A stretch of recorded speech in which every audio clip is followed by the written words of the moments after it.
Hello and welcome to another CX Files podcast. I'm your host, Mark Hillary. In this episode, I'm speaking with Stephen Loynd from Frost & Sullivan.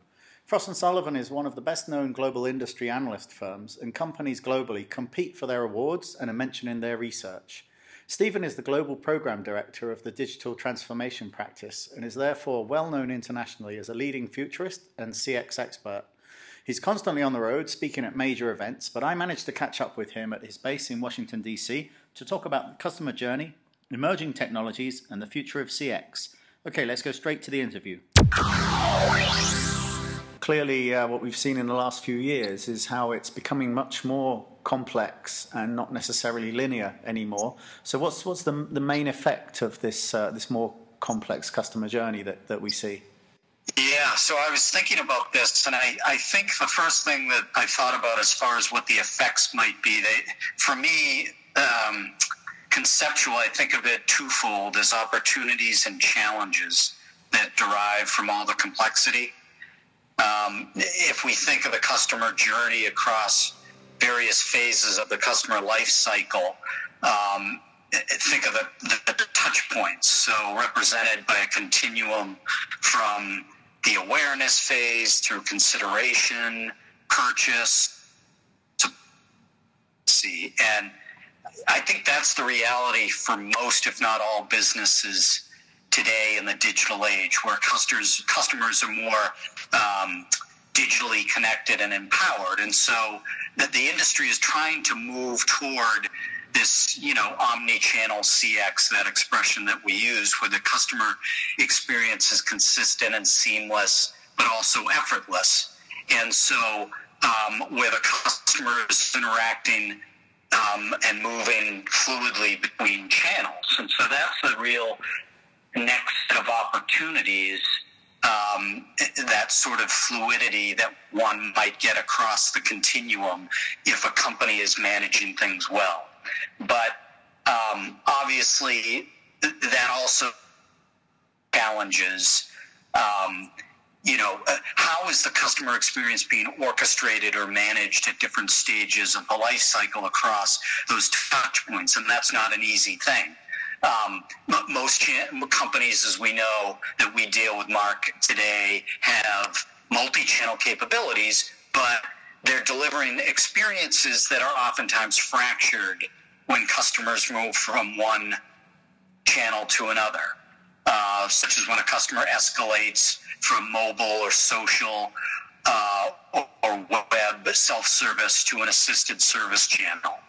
And so if the context and history doesn't move seamlessly along those channels, then information gets blocked, so to speak. The customer that they're trying to solve might become impeded, and frustrations might result in low customer satisfaction. So that's a considerable set of challenges, kind of the fracturing of the journey that happens with the increase of complexity, it seems to me. Mm-hmm. Okay, and so given these additional challenges that we see, how does that change the role of the agent and what they're doing? Yeah, so I think we've talked about this a little bit before, that companies keep using this term that that agents their job is to delight customers, in quotes, that word delight that we hear all the time, by exceeding expectations. But over the years, I've become a big believer that with the increase in complexity, for me anyway, what customers such as myself really want, and I think that I always get this enough, is a satisfactory solution.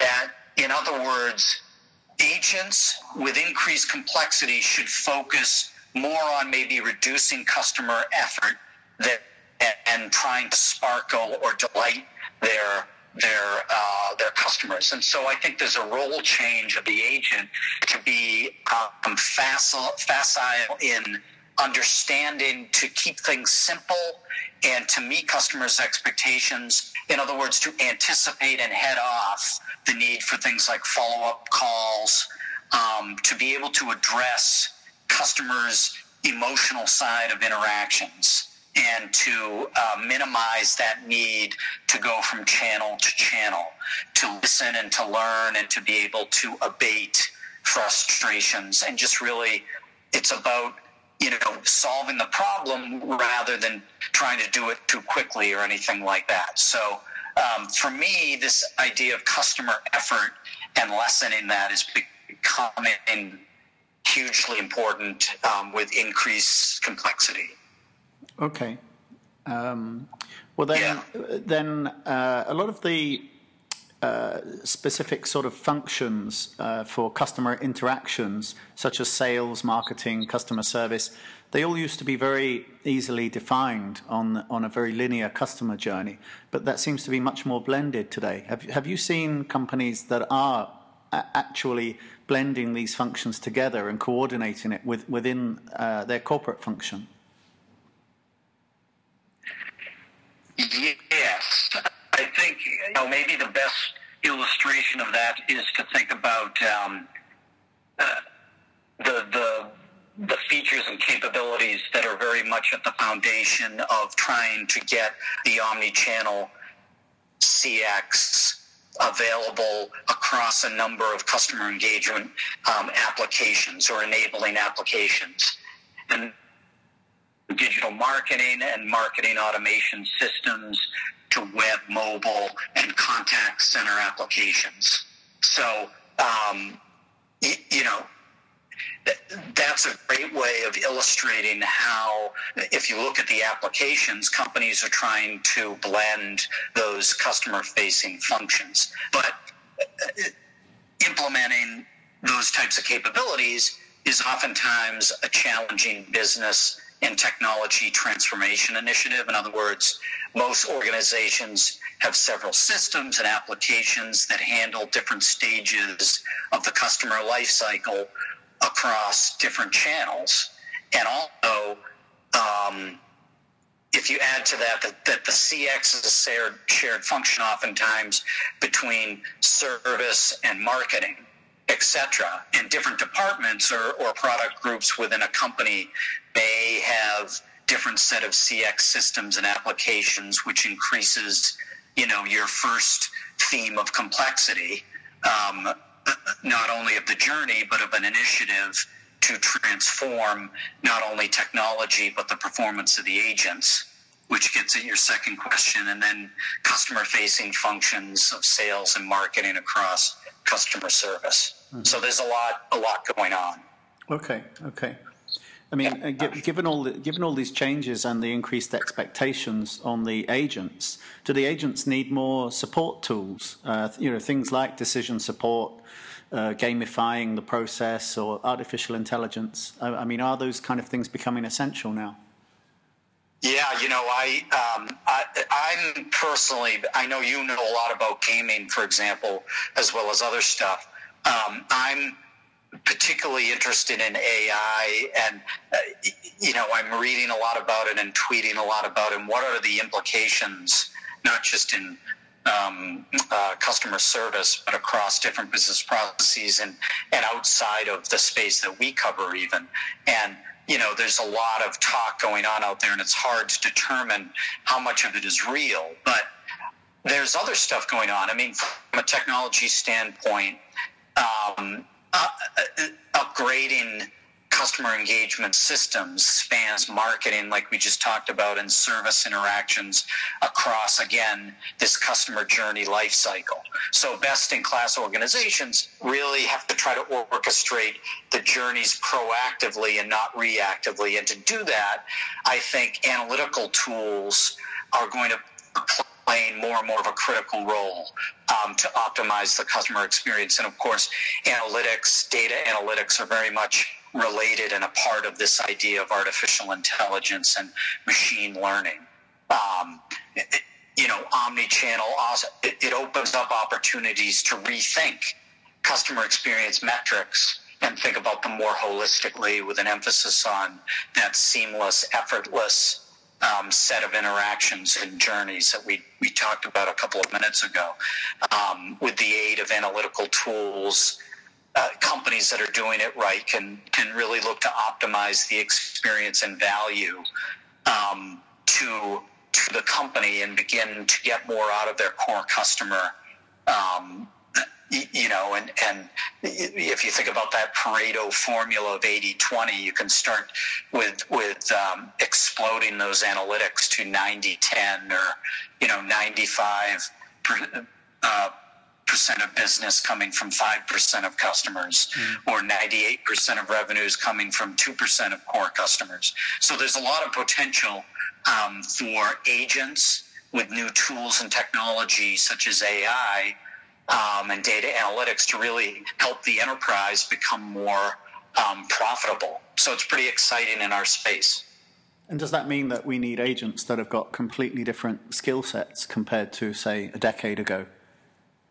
Yeah, definitely. And, I think we've also chatted, and I've thought more and more about this. 10 years ago, everything was about, comparing offshore locations and how much do you pay for agents, and you can get quality agents in region A versus B or C. And I know you've written a book on India, for example, many years ago, talking about that type of thing. But nowadays, as we just talked about, agents have to be really adept at managing new technologies and understanding, again, what the customer really wants to get out of it. And so I heard this great quote a while ago when talking about, talent and agents and human beings as employees. There's this idea that unless you put a quarter in, you're not going to get anything out of somebody. That people, in other words, are coin operated. Well, we really have to start to build a new paradigm around agents and human beings and the skills that they need and the incentives that they need when it comes to working in this business, and specifically managing complex customer journeys and, high maintenance customers with incredibly high expectations. And so they're going to have to be really well trained in specific areas, subject matter experts, but also experts on technology, and understand, as I said earlier, I think that it's not always about delight, but it's about effort, lessening the effort for the person on the other end of the line.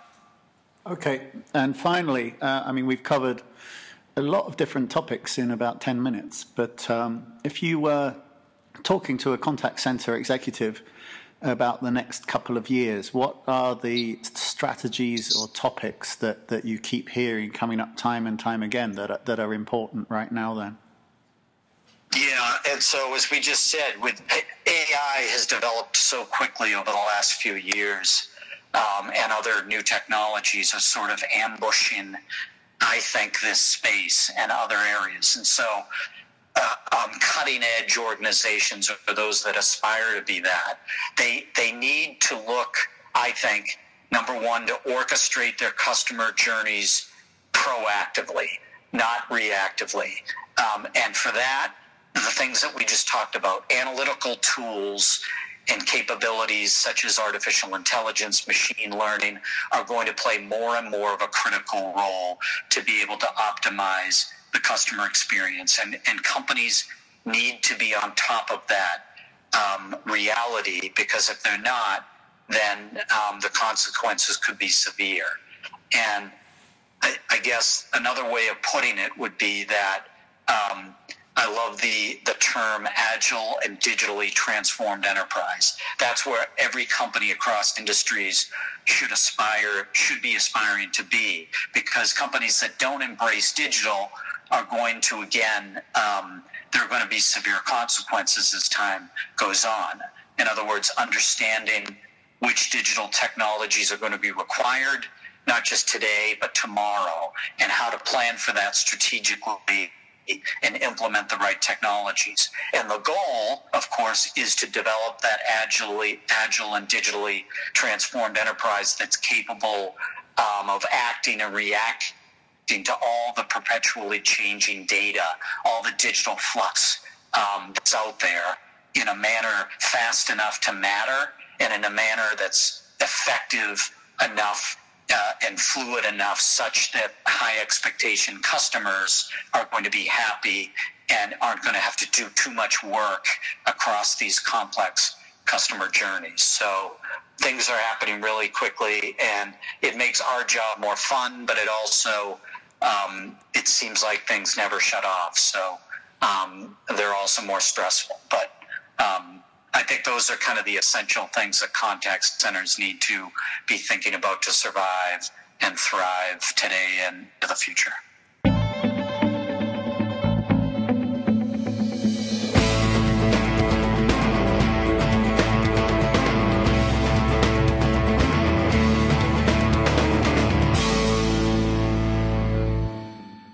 Thanks for listening to the CX Files podcast. Please tell your friends and contacts about the podcast by sharing it using the hashtag #CXFiles. And if you can leave a comment and rating on iTunes, that would be fantastic. Thank you in advance. I'm always open to ideas and suggestions, so if you want topics explored or covered on the podcast, you can find me using @MarkHillary on Twitter. That's Hillary with 2 L's. Or just search LinkedIn for Mark Hillary and CX Files. Thank you and see you next time.